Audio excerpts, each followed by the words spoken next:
Сайн бацгаана уу? Та бүхэнд энэхүү сайхан өдрийн мэндийг хүргэе. Намайг Төмөнхүүгийн Ялхан гэдэг. Би өнөөдөр MSEG 2021 конференц дээр Polymorphic Shell кодыг ашиглан антивирусыг хэрхэн давж орох техникүүдийн талаар та бүхэнд танилцуулахаар бэлтгэлээ. За юуны өмнө би та бүхэнд өөрийгөө танилцуулъя. Би System Center-т мэдээллийн аюулгүй байдлын багшаа болон инженерээр ажилладаг 22 настай. Ажлын туршлага болон илүү гүнзгийрүү судалдаг зүйлүүдийн талаар бол malware analysis чиглэлээр илүү гүнзгийрүү судалдаг. Мөн бас web exploit буюу веб руу халтлах хийх, вебийг хамгаалах талын чиглэлээр бас ажилладаг байгаа. Мөн бас penetration testing буюу нэвтрэлтийн туршилтыг одоогоор Монголын томоохон 10 гаруй компани дээр амжилттай хийж гүйцэтгэсэн байна. Сертификатууд буюу мэргэжлийн сертификатуудын хувьд бол CEH, CHFI, CPENT гэсэн гурван томоохон сертификатуудыг цуглуулсан байна. Ажлаас бусад чөлөө цагаар хийдэг зүйлүүдийн хувьд бол би YouTube дээр Fantasm гэдэг суваг дээр кибер аюулгүй байдалтай холбоотой олон нийт рүү чиглэсэн аюулгүй байдлын контент бүтээдэг. Мөн Tech Fantasm гэдэг пэйж дээр аюулгүй байдалтай холбоотой блогуудыг оруулдаг байгаа. Мөн бас миний хувийн блог дээр бас тодорхой хэмжээний аюулгүй байдлын чиглэлээр бичдэг. Мөн бас Мазала гэж Монголын томоохон хакинг тим байгаа. За энэний болохоор яг Hacked Box платформ дээр үүсгэн байгуулагч байгаа. Тэгэхээр одоогоор миний доор 200 гаруй хүүхдүүдийг дүүнэрийгээ бэлтгэж байгаа гэсэн. Тэгээд 7 хоног бүр би лайв хакинг ч юм уу мэддэг зүйлүүдээ шинээр мэдсэн зүйлүүдээ дүүнэртээ зааж зөвлөдөг team community байгаа. За мөн бас Hacked Box гэдэг томоохон хакеруудын платформ байдаг өрсөлддөг. Энэ дээр бол Hall of Fame буюу алдрын танхимд бол бичигдсэн байдаг байгаа. За өнөөдөр маань та бүхэнд хүргэх аженда маань болохоор хамгийн нэгдүгээр бол антивирус буюу бидний вирусны хамгаалтын талаар ойлголттой болно. Үүний дараагаар shell code. За тэгээд антивирусыг хэрхэн давж орох аргуудын талаар, шинэлэг аргуудын талаар танилцуулна.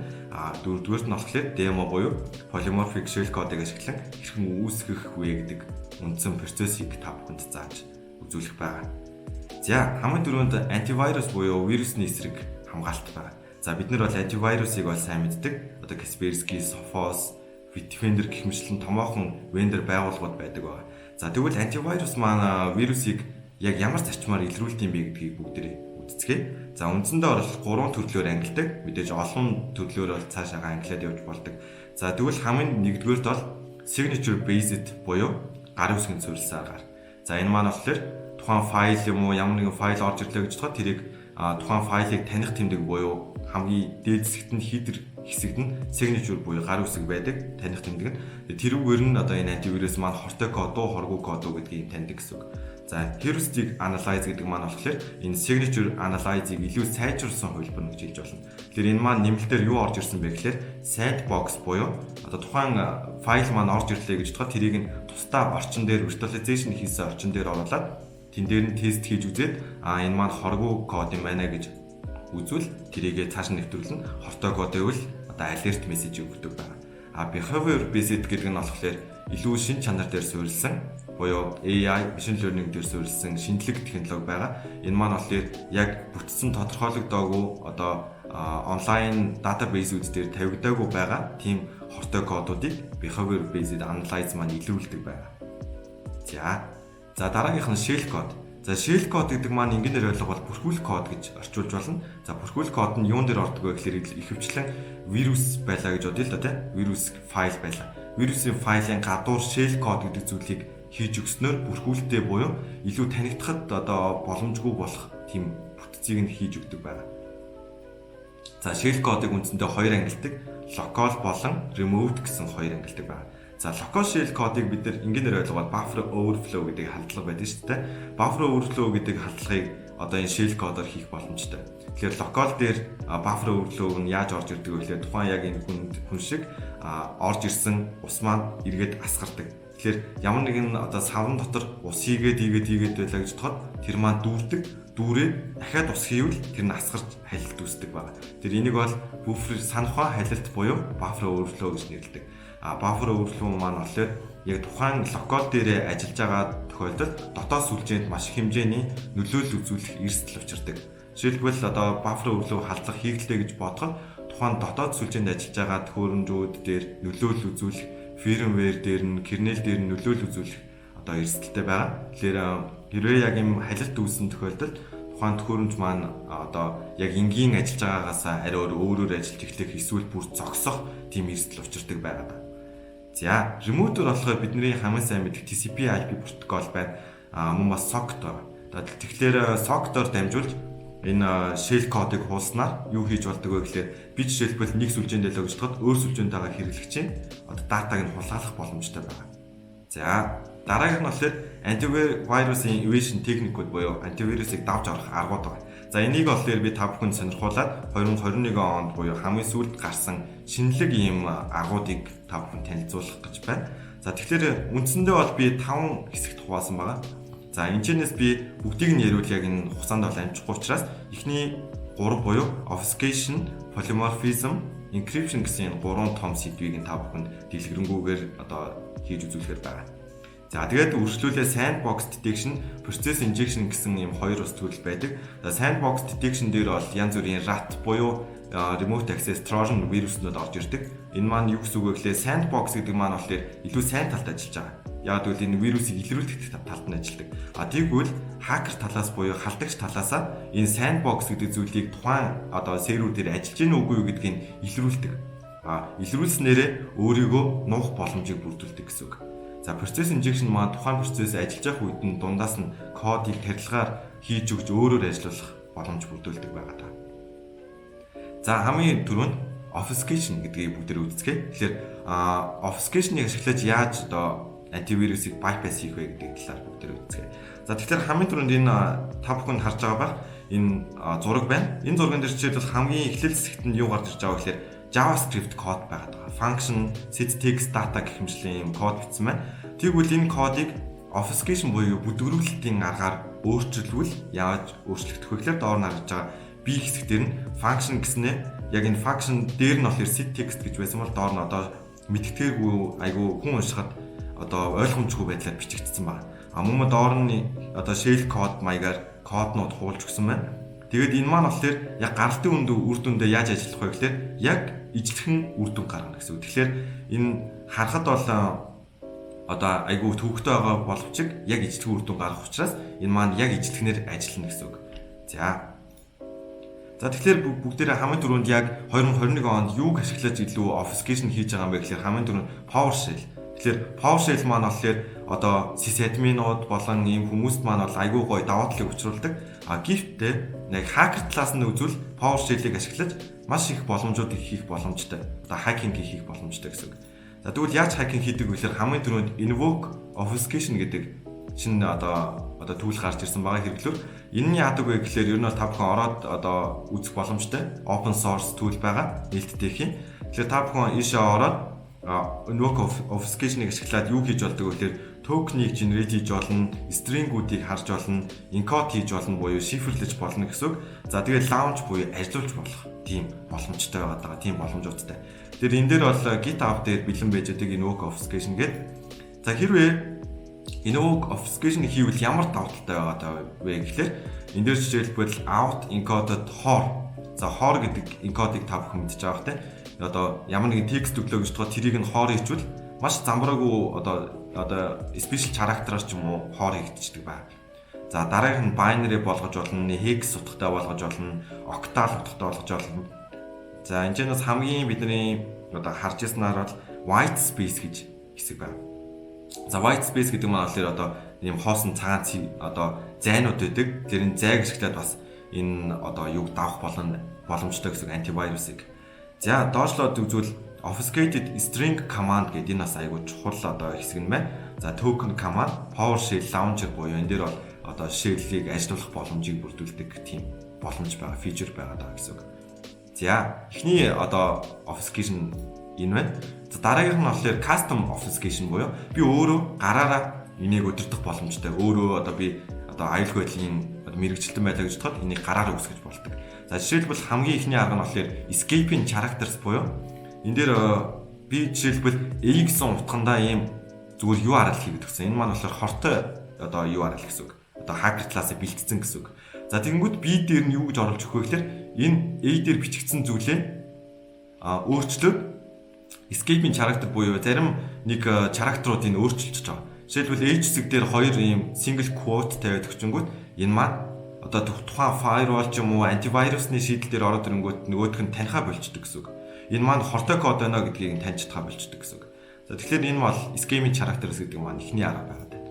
За дараагийн өөрөөр яаж өөрчилж болдог вэ гэхээр PowerShell-ийг ашиглаад encoded commander одоо base 64 ч байт юм уу те ийм шифрлтийн арга техникүүдийг ашиглаад тухайн бичсэн URL ч юм уу кодоо ингэж өөрчилж болдог. Тэгэхээр энэ маань бас нэг төрлийн одоо давж орох нэг арга болчихж байгаа гэсэн үг. За customer obfuscation хийх. За дараа нь одоо тэрийг яаж эхэлж байгаа юм бэ гэхээр саяны нөгөө хоёр арга байгаа шүү дээ. Тэр аргыг нийлүүлээд чиглэл PowerShell exec bypass. Тэгээд энэ дээр нөгөө нэг миний түрүүний хэлжсэн download string гэдэг зүйлийг өөрөө гараараа хипчээд өгчөж болно. Ингэснээр яаж байгаа юм бэ гэхээр энэ маань болохоор юу хийдэг вэ гэхээр PowerShell- нь ажиллаж эхэлнэ. Ажиллаж ихэхдээ энэ URL-аас энэ файлыг буюу тайлан zip ps1 гэдэг файлыг татаж ажиллуулах боломжтой гэсэн үг. Тэгэхээр PowerShell-ийн боломжийг нь хакер талаас нь ашиглаж байгаа гэсэн үг байхгүй. Тэгэхээр PowerShell-ийн боломжийг sysadmin талаас ашиглавал мэдээж одоо ямар нэгэн зүйлийг автоматжуулах, одоо Windows-ийн боломжуудыг нь enable хийх гэдэг ч юм уу тийм боломжоор ашигладаг бол хакер талаас бол одоо янз бүрийн файлуудыг нууцаар татж авах ч юм уу тий hidden process-тэй ажиллах боломжийг бүрдүүлж болно гэсэн үг. За одоо бас энэ нэг шинэлэг арга байгаа. Obfuscate with Metasploit буюу бидний хамгийн сайн мэдэх хакинг хэрэглүүр байгаа шүү дээ. Фреймворк байгаад байгаа Metasploit. За тэгэхээр Metasploit-ыг ашиглаж яаж хортой кодыг илүү нууж одоо firewall-ыг давж оруулах вэ гэж байгаа. Бүдгэрүүлэх вэ гэж байгаа. За тэгэхээр хамгийн ихний арга маань болохоор бид нэр болохоор creating common malicious payload буюу хортой кодыг үүсгэх. Хортой кодыг үүсгэж өгч байгаа. За жишээлбэл энэ дээр MSF Venom-оор үүсгэж өгсөн байна. Antivirus-ыг exe гэдэг одоо файлыг. Тэгэхээр энэ дээр бол за би өөрийнхөө IP-га тохируулж өгөөд, порто тохируулж өгөөд гаралтын үр дүндээ гараад ирсэн. За энэ маань болохоор бүх хүмүүсийн мэддэг reverse shell үүсгдэг одоо код гэсэн хортой код. Тэгэхээр би нэг сүлжээнд байлгаждаг нөгөө сүлжээнийг алсын зайнаас удирдах боломж бүрдэж байгаа. За энийг би ямар ч нэмэлт тийм одоо засвар хийлгүүгээр одоо антивирусны шийдэл дээр вирус тоотол дээр харвал 68 вендор байгууллагаас 48 нь энэ бол хортой код юм байна гэж илрүүлсэн байгаа. Тэгэхээр энэ бол маш муу гэсэн үг. Улаанаар тэмдэглэгддэг одоо код болж байгаа гэсэн үг. Миний одоо үүсгэсэн код маань ямар ч тийм эксперт төвшний биш, script kiddie төвшний болцсон байгаа гэсэн үг. Айгуу тийм beginner төвшний гэсэн үг. За тэгвэл бүгдээр энийг сайжруулах гэж үзье л та тийм. Илүү сайн одоо хортой код болгох гэж хичээ. За тэгвэл одоо template шигч болно. Одоо Metasploit-ийн цаанаас нь үүсгэж өгсөн. За жишээлбэл энэ зам нь бол энэ дээр байна. Та бүх хүмүүс өөрөө ороод үзэх боломжтой. За энэ дээрээс нэг C кодыг би template-ийн татаад авчиж байгаа. За татж авахын тулд энэчнээс би C кодоо bypass-ийг X-ээр хуулж өгч байгаа. Энэ командыг ашиглаад. За ингэснийхэн дараагаар юу хийх вэ гэхлээр бүгдээрээ MSF Venom дээр Windows Shell reverse би за үргэлжлүүлээд одоо нөгөө payload-оо үүсгэж өгтөө хортой кодоо үүсгэж өгтөө нөгөө нэг template-д дуудаад ажиллуулж байна. За template-д дуусч ажиллуулахдаа тухайн нөгөө нэг хуулцсан байгаа exe файлаа оруулж өгч байна.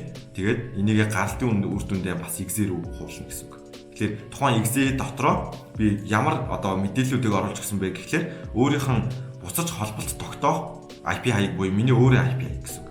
Мөн бас буцаж холболт тогтоох сервис буюу одоо портын дугаар 443 гэдэг портын дугаар. За үүсгэж өчлөө. Ингэсэн чинь нөгөө өмнөхөөс хамаагүй багасаад медиум түвшинд орсон буюу 68 вендор байгууллагаас 36 вирус гэж илэрүүлсэн. Тэгэхээр энэ маань маш сайжирсан байгааг бол харж байгаа бах тийм. За одоо бүгдээр энийг бүр сайжруулж үзье. Би бүр ямар ч вендор байгууллага илрүүлдэггүй болмоор шүү дээ. Энэ маань бол миний гол зорилго байгаад байгаа. За тэгвэл бид нэр кастомаар үүсгэж болох боломжтой. Ер нь бол кастом буюу би өөрөө энэ shell кодны талаар мэдлэгтэй хүн болж байгаа гэсэн үг. Тэгэхээр энэчнээс яаж үүсгэх вэ гэхээр би энэ дээр бол MSF Venom-о бас ашиглана. Энэ дээр payload буюу хортой кодыг үүсгэж өгтөө зөвхөн C-ийн код хортой reverse shell-ийг үүсгэж өгч байгаа. За C-ийн кодыг үүсгэж авчингууд надад яг энэ unsigned char гэдэг байгаа шүү дээ. Shell code гэдэг энэ character утга энийг надад гаралтын үр дүн дээр өгөх ёстой. За тэгэнгүүт энийг нь би өөрийн бэлдсэн C кодын дотроо оруулаад тэгээд shell code гэдэг юмар үүсгээд өгчөнгүүд яах вэ гэхлээр энэ маань custom миний өөрийн үүсгэсэн хортой код болж хуурж байгаа гэсэн үг. За тэгэнгүүт энэнийг илрүүлээд үзвэл 68 вендор байгууллагаас 8 вендор нь л илрүүлсэн байгаа. Тэгэхээр энэ бол бүр маш сайжраад ногоон бүс рүү орж ирж байгаа гэсэн үг. Тэгэхээр энэ маань одоо удахгүй бүр сайжруулад ирвэл одоо ямар ч одоо vendor байгууллагууд антивирус илэрхгүй болно гэсэн үг байхгүй юу? За жишээлбэл энэ дээр ClaimAV, за VBA, Endgame, за бидний хамгийн сайн мэдхээр Asset node дээр илэрсэн байна.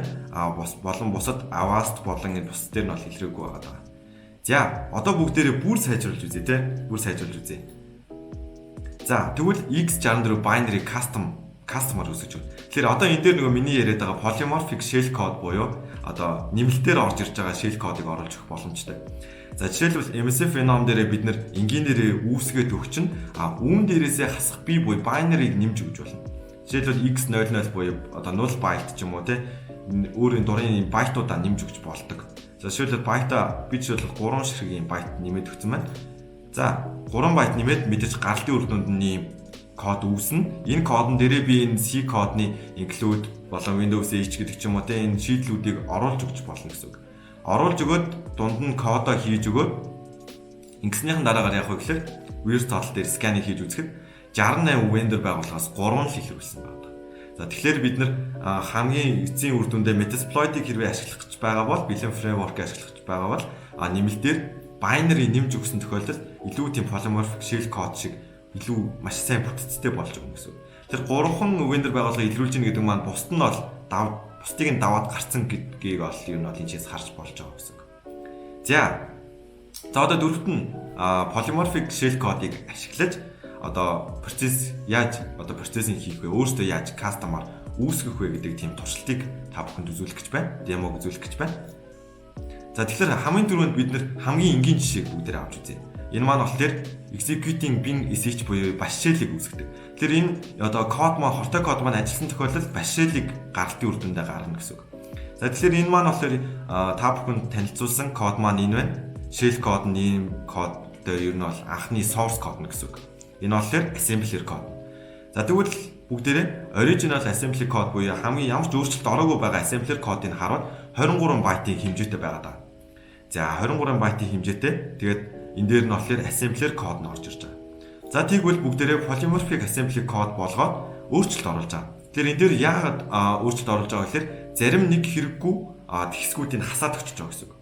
Одоо жишээлбэл өмнөх хэсгээр харуул одоо энэ дээр зарласан зарим нэг одоо дуудаж байгаа хэсгүүдийн сул кодуудыг нь засч өгөөд тэгвэл яг энэ дээр өөрчлөлт ороод байтын хэмжээ багасж байгаа. Байтын хэмжээ багасна гэдэг маань нэг талаараа packing алгоритм маань одоо шахчихж байгаа гэсэн үг байхгүй юу? Тэгэхээр шахна гэдэг маань болохоор нэг талаараа одоо тухайн антивирусыг давж орох боломжийг бүрдүүлдэг. Яагаад тэрвэ гэхлээр тухайн энэ хортой кодны маань бүтцэн тэр чигтээ өөрчлөгдөж байгаа гэсэн үг. Одоо ямар нэгэн байдлаар энэ байтын хэмжээ маань 23 байлаа гэж бодоход тэрийг 21 болгоод зарим нэг бүтцийг нөөцлсөн гэдэг маань энэ анх байсан төлөвөөсөө арай өөр болчихж байгаа гэсэн утгыг илэрхийлж байгаа гэсэн үг байхгүй. Тийм учраас энэ маань бол нэг төрлийн давж орж байгаа гэсэн үг. За тэгээд бүгдээрээ converting процессд оруулж өгнө. Тэгэхээр энэ дээр бол ямар GitHub дээр ер нь бол юм convert гэдэг төлөвүүд бол зөндөө байдаг. Та бүхэн оруулаад үзвэл жишээлбэл энэ bash shell execute гэдэг энэ нэг elf file байна те binary file. За анхны урт нь болохоор 21-ийн урттай. Тэгэнгүүт бид нэр үүсгэж өгөх зүйл нь юу юм бэ гэхлээр түрүүн бол MSF Phenom дээр ийм shell кодыг үүсгэсэн бол одоо byte-ийн string-ээр нь гаргаж өгч байна. За энийг ийм string-ийг гаргаж өгнө. Тэгэхээр бид нэр энийг цааш нь ашиглах одоо хортой кодоо ашиглахын тулд юу болох хэрэгтэй вэ гэхлээр энийг hex утга руу хөрвүүлэх хэрэгтэй гэсэн үг. Hex string руу. Тэнгүүд ийм хүнд ойлгомжтой 31C0 31 гэх мэтлэн уушхад ойлгомжтой болчихж байгаа. Энийг одоо яах вэ гэхлээр процесс дээр нь бүгдээрээ десктоп руу орж байгаа shell code loader буюу shell code-ыг ингээ ажиллуулах боломжийг бүрдүүлдэг бас тийм GitHub дээр тийм техник байгаад байгаа төлөвүүд. За тэгэхээр тэр төлөвийг ашиглаад бүгднгийнх процесс хийж гаргасан эцсийн дүндээ гаргасан shell code-оо бичээд өгөнгүүт шууд автоматар башил ажиллаж байгаа гэсэн үг. Автоматар. Тэнгүүд энэ маань QMI гэвчингүүд миний нэрийг одоо юзернеймийг хэвлэж явах жишээ нэ тэ. Тэгэхээр энэ маань болохоор 23 байтаас 21 байт хүртэл өөрчлөсөн ч гэсэн энэ маань бол асуудалгүй ажиллаж байгаа гэсэн үг. За хоёрдугаар жишээ маань болохоор create folder буюу бид нар ямар нэгэн хавц үүсгэн үүний дараагаар тэр хавцандаа эрхийн level буюу permission оноож өгнө тэгчээд гарна гэсэн үг. За энэ маань яг та бүхэн бас санаж байгаа бах ямар нэгэн хакинг процесстэй ижилхэн байгаа даа. Жишээлбэл би танаас ирүүлээ жишээлбэл би хакер болоо гэж бодъё л да. Танаас ирүүлээ халдлага хийж орчоод өөрийн гэсэн нэг фолдер үүсгэчээд тэрэндээ өөрөө бүр эрхийн левлийн 777 буюу бүр админ root хэрэгтэйгээр өгчөөд тэгээ гараа явуулчихна гэсэн үг. Тэгэхээр энэ фолдер дотор янз бүрийн код хийж болно шүү дээ. Тэгэхээр тухайн хакер маань дараа нь тэр фолдер руугаа өөрөө хандах боломжтойгоор хийгээд одоо эрхийн левлийн оноож өгөөд гараад явуулчихна гэсэн үг. За энэ кодыг яаж бичих вэ гэж байна. За одоо энэ дээр болохоор та бүхэн энэ одоо дээр байгаа URL-ээр хандаад авах боломжтой. Энэ URL дээр болохоор exploit.db гэдэг хэсэг дээр бол нээлттэй source нь байдаг. За энэ дээр бол C код нь байгаа да. Include studio zgh гэдэг энэ shell кодоо бол хийгээд өгсөн байгаа. Энэ болохоор source код гэсэн үг. За одоо энэ source код нь болохоор энэ болохоор assembler код нь. Яг source assembler яг их байгаа код нь. Тэгээ бид нэр энэ хэсгийн энийг нь өөрчлөх хэрэгтэй гэсэн үг шүү дээ, тий? You can change it гэж бичсэн байгаа учраас. За одоо original assembler код нь ийм байгаа даа. За бүгдээрээ polymorph голонгууд маш хэмжээр бас багасч байгаа гэсэн. Тэгээ бид нэр өмнө нь болохоор өөрчлөлтөө 23-аас 21 байт болгож 2 байтаар ихсгсэн одоо багасгасан бол одоо болохоор эжэнээс хэрэг багассан байгаа бүгдээр харцгаая. За энэ дээр болохоор 29 байт байсан бол 25 байт буюу 4 байтын хэмжээ багас, size reduction нь болохоор 14% багассан байгаа. Энэ бол айгүй cool болж өөрчлөгдөж байгаа гэсэн. Тэгэхээр энэ дээр бол нэмэлтээр өөрчлөлт оруулсан зүйл нь юу вэ гэхээр одоо энэ нэмэлтээр оруулж ирсэн зарим нэг функшнуудыг хассан байгааг харж байгаа. Жишээ push хийж байгаа хэсэг нь move хийж байгаа хэсэг дээр бас өөрчлөлт орсон. Жишээлбэл энэ хамгийн эхлэл хэсгийн яг original кодон дээр нь inc cx гэдэг код байгаа. За энэ код жишээлбэл байхгүй болсон байх жишээ нэ тий. Ямар ч шаардлага байхгүй. Яг тэгвэл одоо энэ маань болохоор энэ хэсэг дээр дуудагдчих ажиллаж байгаа, move хийж байгаа. Гэхдээ эхэндээ нь заавалчгүй тэгж интер инк хийх шаардлага байхгүй гэсэн үг. Include хийж оруулж ирэх. Тэр энэ маань 2 удаа дуудагдаж байгаа. Тэгээ тэрийг нь 1 удаа дуудагдах болгож өөрчлөлтснөөр энэ маань бол код маань өөрчлөгдөж байгаа гэсэн үг. Size reduction өөрчлөгдөж байгаа. За одоо түрүүнийхээ comparing хийгээд үзвэл энэ дээр бол илүү тод харагдаж байна. За энэ дээр бас түрүүний миний хэлжсэн зүйл маань бол энд байна. Inc cx энэ дээр болохоор байхгүй болчихж байгаа гэсэн. Тэр энэ доор нь болохоор move гэж шууд дуудчихж байгаа. За энэ дээр бол 4 байтын хэмжээгээр бол polymorph код болж өөрчлөгдсөн байна гэсэн үг. За дараагийнх нь болохоор force system reboot. За тэгэхээр та ингээд ажлыг суужсан чинь гинт таны компьютер ч унтруул яах вэ те? Тэрийг одоо бүгдээрээ кодоор бичиж үзье. Тэр assembler код нь бол энэ байна. Source assembler код нь. За тэгээд source-ийн C одоо C код нь гэсэн үг. Яг энэ shell кодтойгоо хуулцсан. Инженеэс нь мэдээж гаргалтын үр дүнд нь ямар нэгэн байдлаар хөрвүүлэх боломжтой. Тэгээд тэрийг assembler руу хөрвүүлээ гаргацсан байгаа гэсэн үг. За original код нь буюу их код нь бол 36 байтын хэмжээтэй аюул их хэмжээтэй код байна. Ягаад тийм их хэмжээтэй байгаа гэхээр ер нь бол системийг reboot хийх гэдэг үүднээсээ илүү одоо том код байгаа гэсэн үг. За дараагийнх нь polymorph код нь бүр маш жижигхэн болоод өөрчлөгдсөн. Тэгээ 26 байтын хэмжээтэй болсон.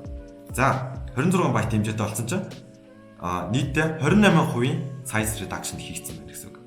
За тэгэхээр энэчнээс би нэг юм олж харсан нь юу вэ гэхээр та бүхэнд энийг харуулъя. Энэ дээр move 0x58 гэсэн утгыг авч агаад энийг юунаас олсон бэ гэхээр энэчнээс 0x58 гэдэг одоо original кодон дээр нь тийм ерөөсөй байхгүй.